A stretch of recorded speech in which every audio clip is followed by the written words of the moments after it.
Most Kansans consider themselves residents of Tornado Alley, or at least they did. Nowadays, it's widely believed that Tornado Alley has shifted to the east. Is that true? Well, the answer is a little more complicated than you think. Decadal weather cycles are patterns that persist for 10 to 20 years in a specified region.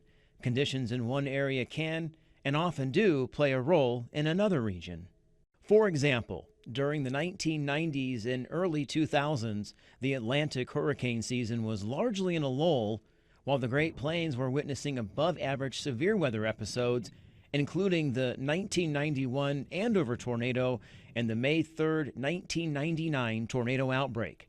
However, over the past 15 to 20 years, the plains have calmed down while the Atlantic has heated up, including record-setting hurricane seasons in 2005 and 2020. There has been a downward trend in tornado events, especially when you talk about the life-threatening, strong to violent tornadoes, F3s, 4s, and 5s across Kansas, yes. A recent study conducted by Dr. Victor Gensini of Northern Illinois University and Harold Brooks of NOAA's Severe Storms Laboratory shows that tornado frequency has shifted east over the past 2 decades from the Great Plains to the Tennessee Valley and Gulf Coast.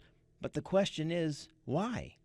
This downward trend in tornadoes that we've seen is actually similar to the 80s and 90s when we had a downward trend across the region. And what happened in the early 90s? We had Heston, we had Andover, we had Wilson Lake, West Hutchinson.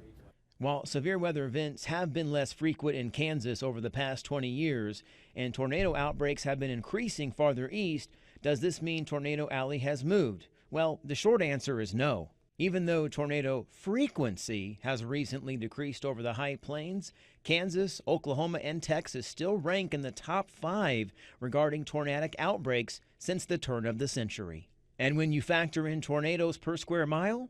And when you look at that long-term trend, when it comes to tornadoes, high-end severe weather, hail, wind, tornadoes, Kansas is still #1 per square mile. So the question is, where do we go from here? And only time will tell how soon, but we're at basically the bottom of the barrel right now when it comes to tornado numbers, and the data shows it will eventually go up one of these years, and people need to stay ready. They need to know where to go when a tornado warning is issued and have multiple ways to receive warnings. Despite popular belief, the numbers show that Tornado Alley has not moved farther east and remains parked over Kansas, Oklahoma, and Texas. And based on recent decadal weather trends, the Great Plains will soon see an uptick in severe weather and tornado outbreaks.